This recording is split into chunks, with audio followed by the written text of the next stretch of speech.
Oklahoma City Thunder completely dominated the Indiana Pacers game 2 of the NBA Finals. SGA was just completely unstoppable. This guy was hitting fadeaway jumpers the entire game. He only had one three-pointer, but this man was just unguardable. You know, whenever one of his players would set a pick and he would run to the side and hit that fadeaway jumper, automatic, bro. This dude, SGA, was completely unguardable this game. He had 34 points. You know what I'm saying? Like I said, SGA usually shoots at least 4 to 5 threes and makes it, but he only made one, but he didn't have to shoot threes because he was just attacking the paint, getting to the free throw line, and just hitting fadeaway jumpers the entire game.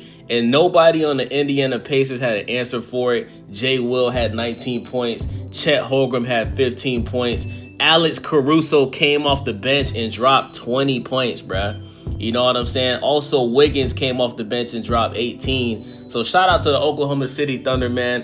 What a way to bounce back from losing game 1. Now, let's talk about Tyrese Haliburton, right?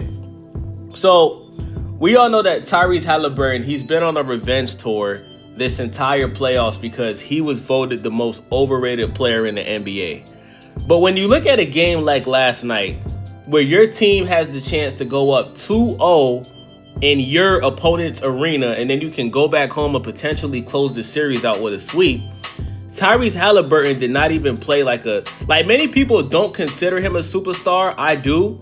But last night, Tyrese Haliburton did not play like a superstar, and he did not play like the best player on his team.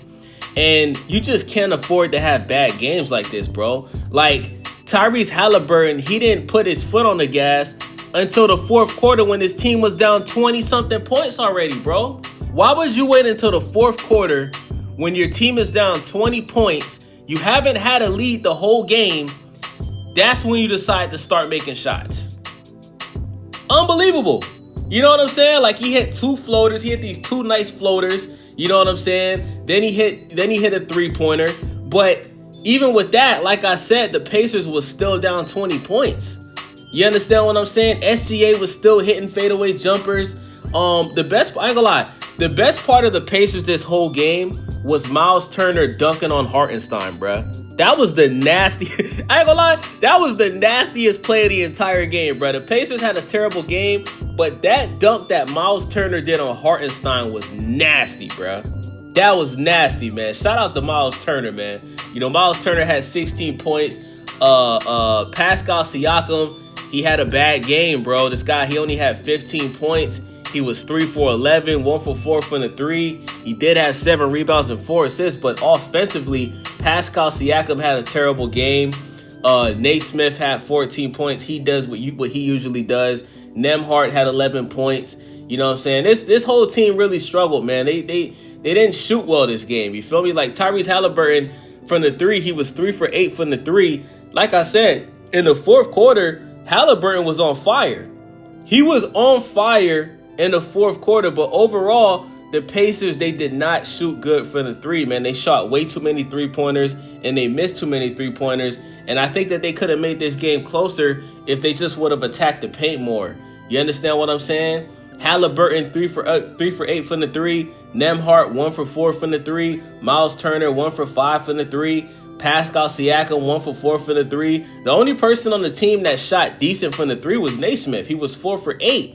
You understand what I'm saying? So just jacking up way too many threes and not making them. And listen, I understand why they shot so many threes, because they were down 20 points, right? If your team is down 20 points and it's the fourth quarter, you got to shoot threes to get back in the game. You understand what I'm saying? So I totally get it. Obi Toppin had a horrible game off the bench, bruh. You understand what I'm saying? Obi Toppin had 3 points and 8 shot attempts, bruh. Shit like that, don't even play Obi Toppin next game. Don't even play his ass next game, bro. You understand what I'm saying? TJ McConnell, he did have 11 points off the bench. Mathurin had 14 points off the bench. You know, these guys played better than most of the guys in the starting lineup played, which is embarrassing. Completely embarrassing, man. But yeah, man, you know, this is why SGA is the MVP. You know, many people don't like his style of play. Many people think he flops and he's always going for foul calls. But when you really look at SGA, how he plays, he kind of, guys, I gotta say this. SGA plays like Kobe Bryant. When you really study how he plays, bruh, the way he does post-up jumpers and the way that he does the fadeaway jumpers and how he gets to the rim, SGA plays like Kobe Bryant, bro. Like, you can tell that when Kobe Bryant was alive, he either was training with SGA or SGA just studies Kobe Bryant films all the time. Like, you can tell Kobe Bryant is probably his favorite player. It's gotta be. SGA, his favorite basketball player has gotta be Kobe Bryant, bruh. Because he plays just like him, bruh. And he's got that same dog. He's got that same dog mentality, you know what I'm saying? Like, when he's on the court. Like, SGA, like, his confidence is like, bruh, y'all can't stop me. Whatever I want to do, I'm doing it.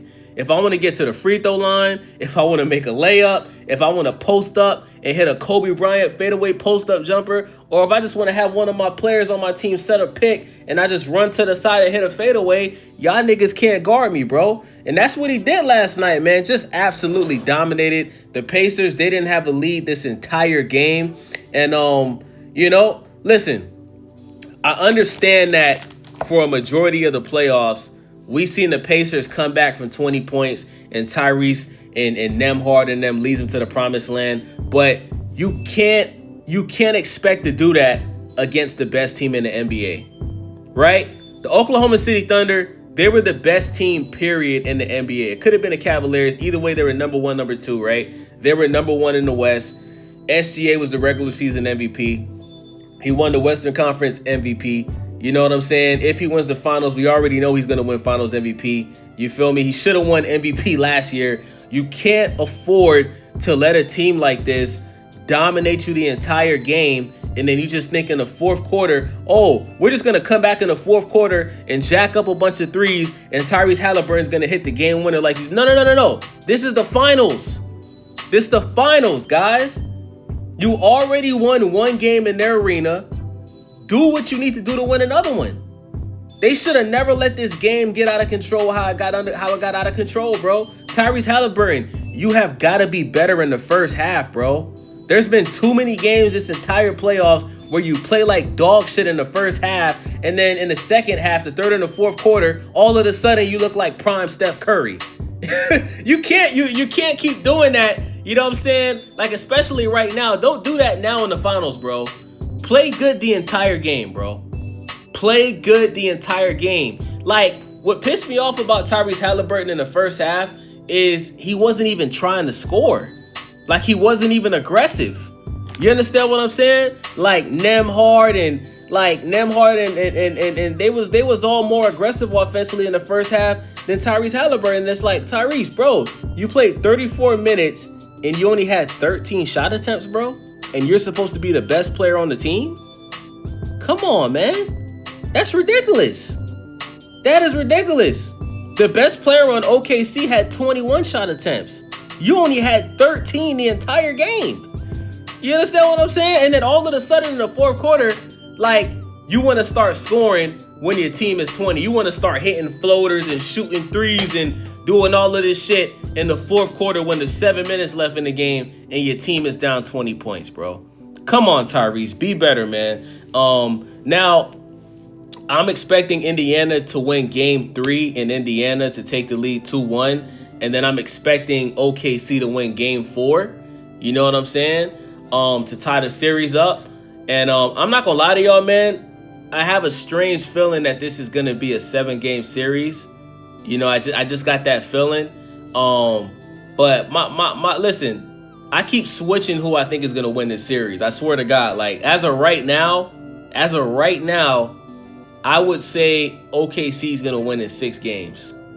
But I think if Indiana wins, I think Indiana's going to win in 7 games. You understand what I'm saying? So let me know what y'all got. Let me know what you guys think about Game 2. It's your boy Wavy. Stay Wavy TV. Follow your boy. Share the video. Subscribe. Thank you for watching the video. I'm out.